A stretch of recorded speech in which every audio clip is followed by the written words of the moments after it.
Okay, the Elbaf arc just got even crazier. We are getting to know about the Void Century, finally, after so long.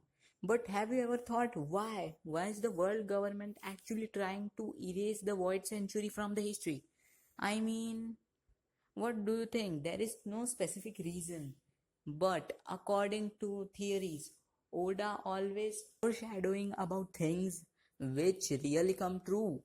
I mean, there are many reasons. First, it was actually we know that the Void Century was too powerful. Was had that kingdom had very advanced technology, more advanced than it is today. I mean, just look at it. It had ancient weapons like Poseidon, Uranus, and Pluton, which could actually cause a massive destruction. And it had the wills of D.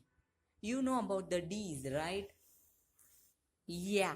So, according to according to the ancient kingdoms, they believed in the will of D and believed that every country should be free actually. I mean, just think about it. What could be another reason that Emu literally destroyed the Void Century, the ancient kingdom, and Joy Boy? It actually is a way to connect to the history because of the poneglyphs that we see, and also because of Wano and the Fishman Island, which basically had all the most important poneglyphs till now in the world of One Piece. And believe me, when we finally uncover the truth about the Void Century, oh yeah, the world government is definitely in trouble. And that's exactly why I think they are trying to hide the Void Century from our sight. But the history can't be forgotten forever. The Elbaf arc is getting crazier and crazier, and we can finally see the Void Century and what actually happened that day.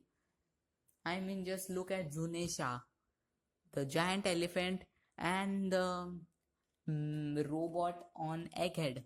I mean, they were involved in Void Century too, right? So they must have done something. I mean, actually, yeah, they must have done something. Actually, I think Emu and the five elders, they know. They know about the D, the will of D. They also knew that Joy Boy would not let them rule the country. I mean, they are not really ruling the country, but yeah, they are the top priority. So I mean, what can you expect actually?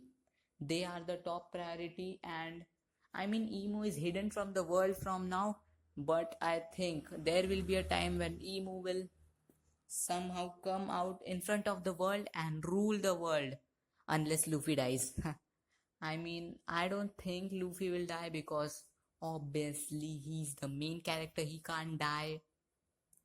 But I think the old Wano, I mean, which we saw in the Wano arc, the country of Wano, we can actually think that there was a reason the old Wano was sunk underwater, because I think that's not natural. I think Joy Boy did it on some purpose, which we will come to know. Wait, is he hiding something there? Because what other reason can be there? Because he's supposed to bring joy, if you know what I mean. But he actually destroyed people's home. He destroyed Wano, which is not definitely not bringing joy. So, what can actually be in there?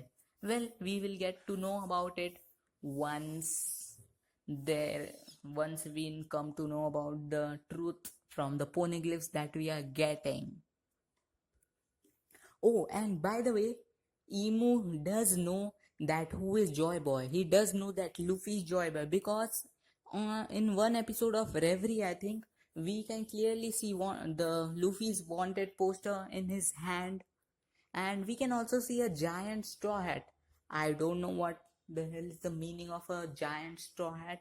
It's actually made of rock, I think, but I think there will be some reason he is keeping that giant straw hat. And of course, oh, by the way, in chapter 1122, we can clearly see Oda trying to tell us that there is some connection between Joy Boy and Luffy. I mean, there is clearly the connection because he has the devil fruit, but nah, I think there is something more to it because you can see Emo is literally scared from Joy Boy's haki, I mean Luffy's haki. He's literally scared, you can see in a scene. So, why is he scared? Because I think he is the one who actually killed Joy Boy in the Void Century 900 years ago. But if he did kill him, why did he leave? I mean, you can clearly see Zunisha, he is still alive. So why would Emo keep Joy Boy's crew alive? I mean, I can only see Zunisha being alive in Joy Boy's crew because that robot, well, he is dead in front of Emu. So I think it's good. And also the old Poseidon, not Sirahushi, the old Poseidon, I think she was or he was in Joy Boy's team. Well, he or she is dead too. So why is Zunisha alive till now? Well, there is some mystery and we will come to know soon. And oh, by the way, I also think that there will be Gear 6. I know it might sound ridiculous because when Gear 5 was actually released in public, we can clearly see the five elders telling that that fruit, when it is awakened, it will lead to getting Nika powers. And this is the top limit. But nah, I think there is something else to it too. Oh, and also, when Gunko is literally possessed by Emu, and we can, Emu or Gunko, whoever, their haki was literally sensed by Luffy. And it was the first time Luffy actually sensed some haki. I mean, before Elbaf, Luffy actually never sensed the haki. So why right now suddenly? And why only Gunko's haki or Emu's haki? And we can see him saying that he kinda he kinda knows it. So what does that mean? Is Joy Boy getting his memories back? Or is Luffy up to something very crazy? What if Luffy gets possessed by Emu? Nah, I'm just joking. Or am I? I mean, it can happen. What if it actually happened in the Void Century? I mean, it's not actually impossible. It actually can happen. And Oda likes to surprise us a lot. So we don't know actually what can happen. And we also know that the devil fruit users actually contain the souls of the old devil fruit users. So I mean, if Nika consumed, Joy Boy consumed that Nika fruit, so Luffy's fruit. So actually, Joy Boy has his spirit in that fruit. So I guess it means he has the spirit in Luffy. And when Gunko actually showed Emu's haki, suddenly Joy Boy's spirit woke up and he's like, whoa, that's something from 900 years ago. And that actually what Luffy heard too. Oda is actually giving us many hints that there's going to be something epic at the end of the Elbaf arc. We have to wait till one moment, like in the one arc where Zunisha was actually talking to Momonosuke. Like what? He was talking to Momonosuke but he can't talk to Joy Boy. What is this? But there will be a time, believe me, there will be a time when Joy Boy and Zunisha actually talk and Luffy will understand the whole story because Luffy is actually kind of connected to Zunisha already. Like he was the one who helped Zunisha in the Zoo arc. So once Zunisha actually tells everything to Luffy about 900 years ago, and Luffy, our boy here, oh yeah, he's gonna take revenge. He will not care who Emu is, but he will just straight up go and take revenge. Oh, by the way, do you know that the Vegapunk has a fruit, and what was the name of the fruit? Whatever it is, but Vegapunk is too genius. Vegapunk is very genius and he created a robot. Like in the egghead, you see that Vegapunk was the one who created many robots. So, in the egghead, when we see that robot from 900 years ago, we see that Nika told him, or Joy Boy told him, to destroy Marigios, the Holy Land, but he failed. So, who created that robot? I mean, I don't think Joy Boy did. So, there must be someone before Vegapunk who ate that fruit, the intelligent fruit, and he was the one who created that robot. That means the old fruit user, the fruit user before Vegapunk, wait, what if he was actually in Joy Boy's crew and he created that robot and Joy Boy gave him orders to go to the Holy Land and destroy it? But he failed. This is a huge mystery which we can finally uncover at the end of Elbaf arc. And don't forget that Emu can sense that Luffy is Joy Boy. So I'm pretty sure he will do something, because there's no way Emu is just sitting in his chair when he can clearly see that Joy Boy has returned. We saw Luffy actually talking to the animals. I mean, not exactly animals, to the robot. In Egghead, we can see that Luffy is actually trying to talk to the robot, and he's actually kind of trying to remind Luffy that he is Joy Boy. He was the one who fought Emu 900 years ago. What if this is a new type of haki?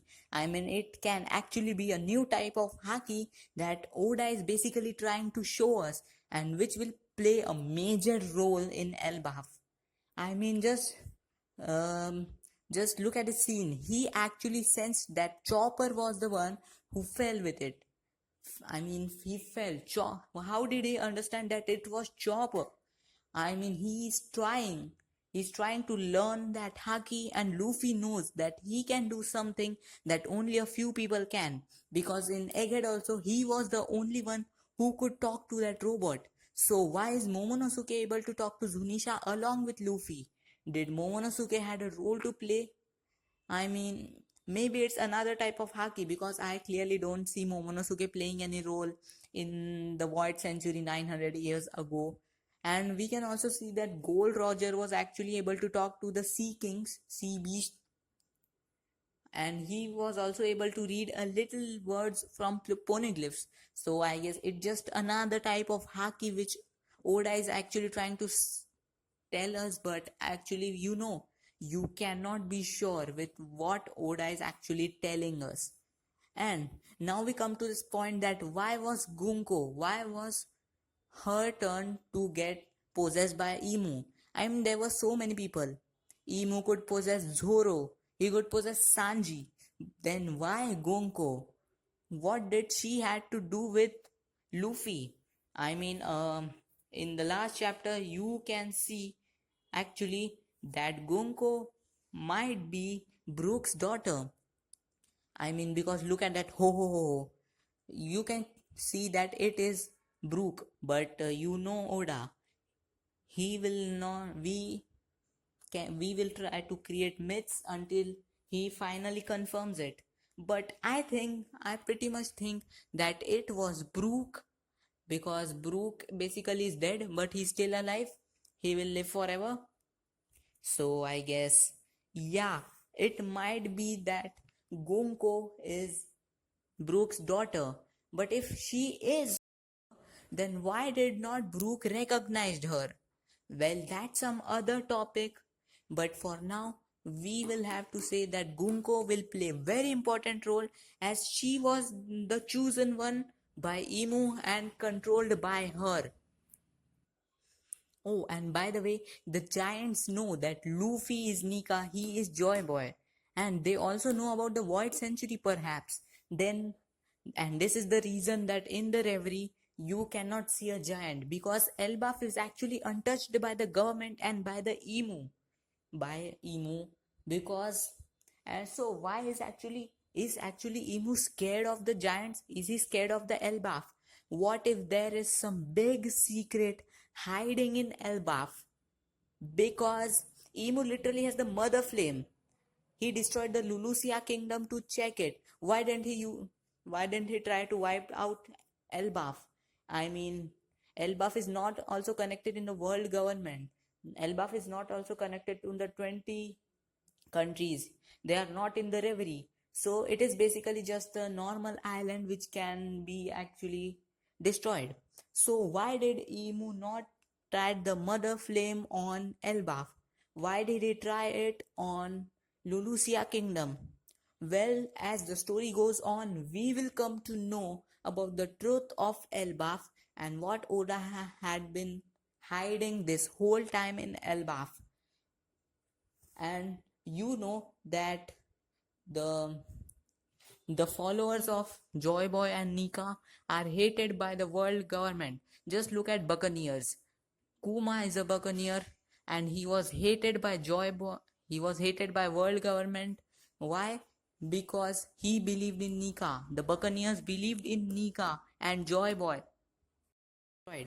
I mean, Kuma is the last Buccaneer, and after